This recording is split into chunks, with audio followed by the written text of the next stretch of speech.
The Daily Gazette Company presents the Weighing In podcast, the show that brings you inside the Daily Gazette's feature news column. Now, here's your host, writer of the Weighing In column, Andrew Waite. I'm Andrew Waite. Thanks for listening. So for the second year in a row now, the Walleye Challenge, which is an annual ice fishing tournament on the Great Sacandaga Lake, draws 2,000 contestants typically, and then as well as family and friends, and just a huge event in Fulton County. That ice fishing tournament had to be canceled because the ice isn't thick enough. So they're still going to gather, they're still going to have a party and have a raffle, but they are not going to hold an actual ice fishing tournament. And, like I said, second year in a row. It's a familiar story. We've seen the ice castles in Lake George that have struggled for 2 years, and this year had to be reimagined as a kind of light show. And then we've seen polar bear plunges that don't require any cutting into ice, but just people jumping from the shore because the lakes are thawed. And I think we probably all have our own examples of this. I live near a pond, and it's been, in the past 2 winters, I've only been able to ice skate on that pond once. So with the canceling of a major event in Fulton County like the Walleye Challenge, I wanted to check in with a climate scientist who could talk about what this all means, put it into context. So I chatted with Matthias Vuy. He's a professor in the University at Albany's Department of Atmospheric and Environmental Sciences, and he's been studying climate change for the past 30 years. And so here's what he had to say. This has been a pretty mild winter here in upstate New York. It's obviously an El Nino year, so maybe that factors in. But here it's now the second year in a row that they've had to cancel this Walleye Classic ice fishing tournament on the Great Sacandaga Lake. What are you making of this current winter specifically? Mm-hmm. Yes, so I agree with you that, the El Nino event probably added some extra warmth. And we're seeing this not just here in the Northeast, but as you probably know, the last year and continuing now into January, this was the warmest year that we have seen on our planet since we have observations. And that wasn't just true for the year overall, but every month was a record warmth. Month after month after month. So, what you're telling me about this ice fishing event, it's consistent with the trend that we've been seeing for a while. So I have to say I'm not really surprised. Yeah, and what do you make of that trend as a climate expert?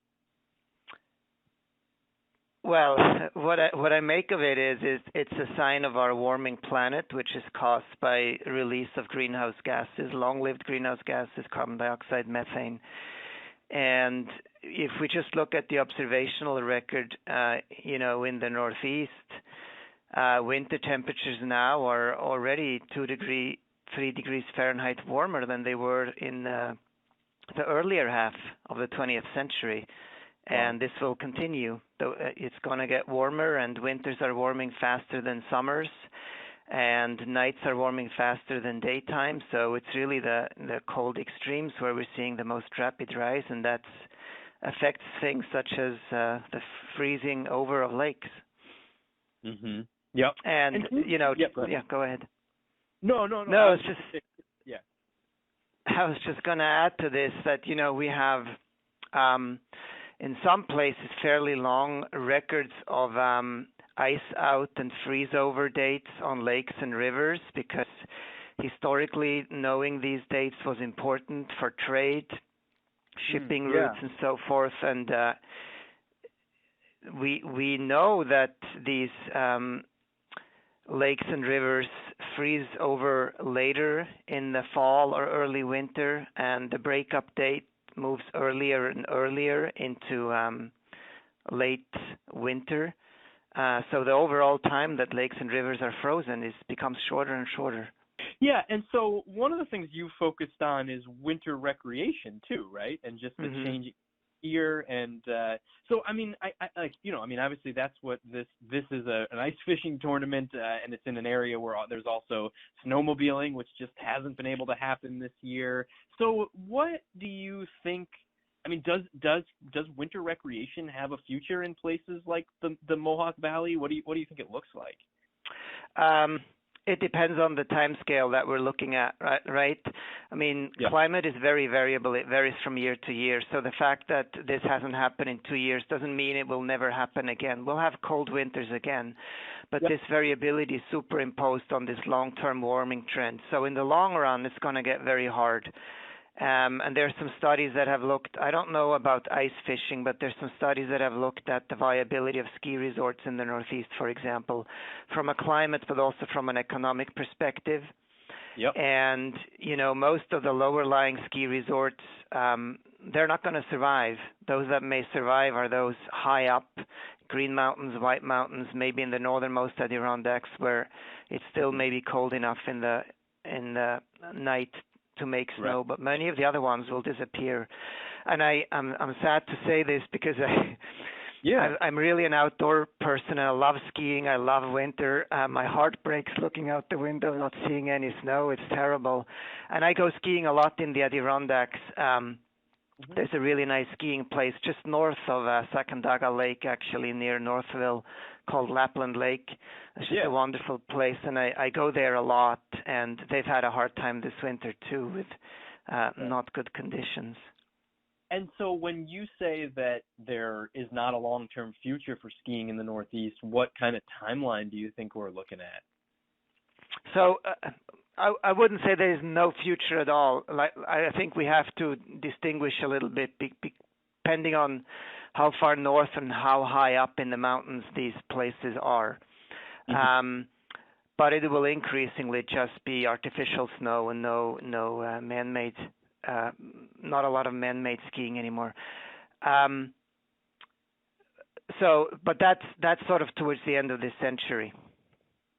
And of course, the other thing I want to add, so I don't sound like just a doomsday scenario here.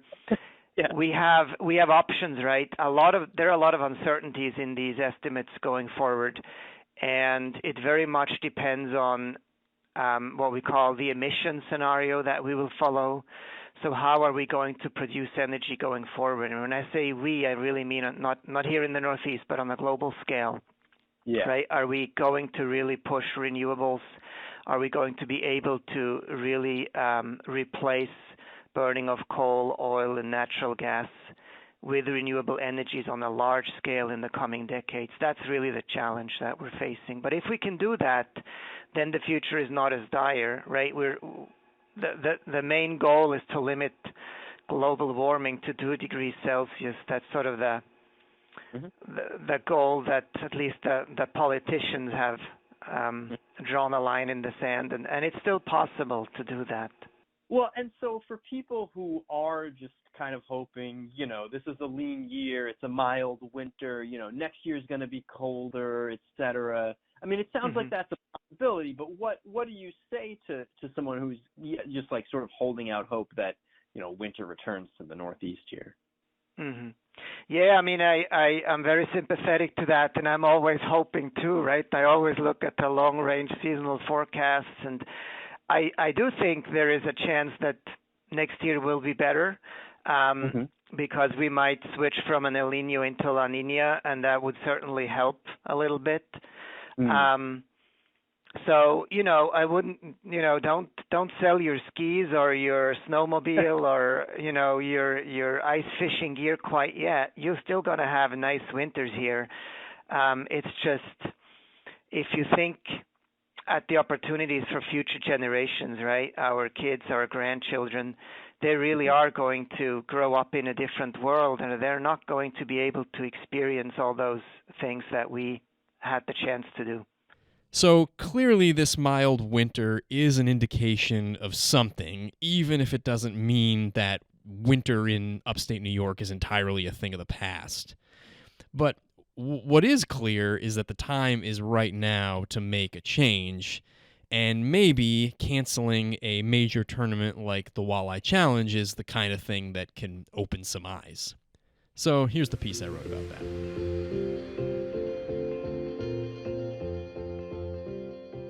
Thousands of people were supposed to ice fish during this weekend's annual Walleye Challenge on the Great Sacandaga Lake. Instead, for the second consecutive year, the fishing competition has been reduced to a raffle and a big party in Fulton County. Organizers are mulling whether to continue the 15-year event going forward. We can have a raffle any time of year, but we want people to fish, event co-organizer Henry Beaver Ross told me this week. So we might leave it up to all the contestants and ask them what they think. Of course, the ice fishing portion of the Walleye Challenge was canceled because the ice is simply not thick enough across the 29-mile-long reservoir. While most bays have sufficiently deep cover, the middle of the Great Sacandaga has spots of open water, said Ross, a 57-year-old Mayfield resident. We don't like to make that call, Ross said.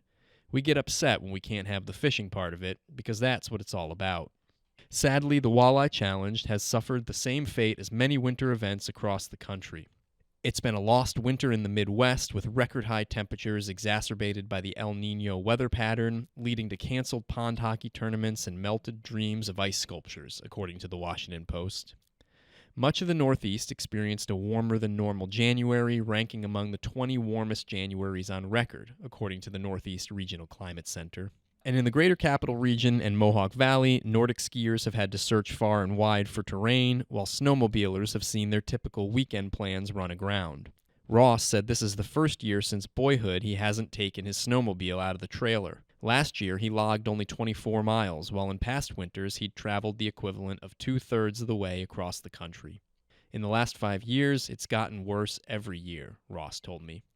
During winters of late, we've seen Lake George's ice castles reimagined as a light display, and polar bear plunges haven't required organizers to drill through frozen water. Brave participants need only scamper into thawed lakes. The weather's been so volatile. One day it's 50 degrees and the next it's 17, said Fulton County Sheriff Richard Giardino, who was warning people to take extreme caution on the county's 44 lakes. He said his office has responded to 2 snowmobilers going through the ice on the Great Sacandaga this season, with no injuries reported. As you're asking me these questions, I'm thinking, so how does this all fit into global warming? And I don't know, Giardino said. But scientists, such as the University at Albany climate researcher Matthias Vuy, are clear. It's a sign of our warming planet, Vuy said. He's a professor in the Department of Atmospheric and Environmental Sciences who has studied climate change for more than 30 years. If we just look at the observational record in the Northeast, winter temperatures now are already 2 to 3 degrees Fahrenheit warmer than they were in the earlier half of the 20th century. And this will continue, Vuy said. As winters warm faster than summers and as nights warm faster than days, cold extremes see the most rapid rise. And that affects things such as the freezing over of a lake, Vuy said. While winters will still vary from one to the next, the trend is toward milder, shorter seasons that without mitigation will significantly alter what Northeast winters look like by the end of the century. The climate is very variable. It varies from year to year, so we'll have cold winters again, Vuy said.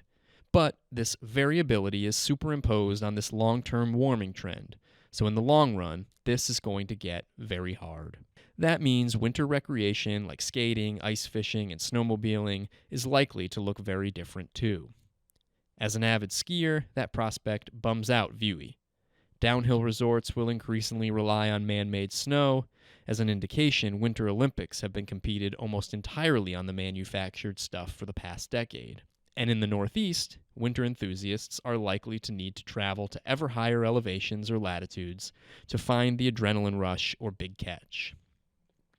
It all adds up to a great deal of uncertainty for places like the Mohawk Valley and the Adirondacks, where local economies complement robust summer tourism by marketing themselves as cold weather destinations. It goes up and down, so there are lean years and there are fat years, and you have to be able to sustain those businesses through the lean years, said State Assemblyman Robert Smullen, who not only represents the region but also worked as executive director of the Hudson River-Black River Regulating District, giving him a strong familiarity of water levels and ice moves. For now, Fulton County will continue to tout its traditional icy offerings, according to tourism coordinator Carla Colby, who said she didn't have data quantifying the plunge in winter tourism as a result of the season's mild weather. Colby said people remain optimistic, even about the current winter. I think people are still hoping for one more good storm, but it's out of your control and nothing you can plan on, she said. You just have to look ahead and hope that if it's going to be like this, that we're going to have a great spring. But at some point, wishful thinking ceases to be enough. We have to recognize that sweeping changes are needed to limit the emissions of greenhouse gases that are warming our planet. There's no doubt that human beings affect the climate. The question is how much so and what should we do about it, Assemblyman Smullen told me. Scientific experts are more certain. As Waite noted, we need nothing short of a global push for renewable energy sources to replace the burning of coal, oil, and natural gas. That's what it will take to limit global warming to 2 degrees Celsius, which is a bare minimum international climate policy target. It's still possible to do that, Waite said. But it's going to take broad buy-in, not misguided skepticism. As Waite said, in the end, what really hits home are the local impacts. We can talk in the abstract about how many degrees warming we're seeing, and that doesn't mean much to most people. But if it affects their daily lives, and if they can actually see and feel the changes, that is usually more of a wake-up call. The ice fishing tournament is off again. It's time to rise and shine. That's it for this week's episode of the Weighing In podcast. As always, I can be reached at awaite@dailygazette.net. So if you hear something you agree with, disagree with, or just want to share some of your own thoughts, please don't hesitate to write.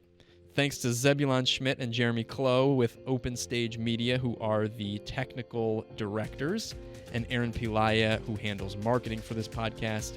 I'm Andrew Waite. Take care.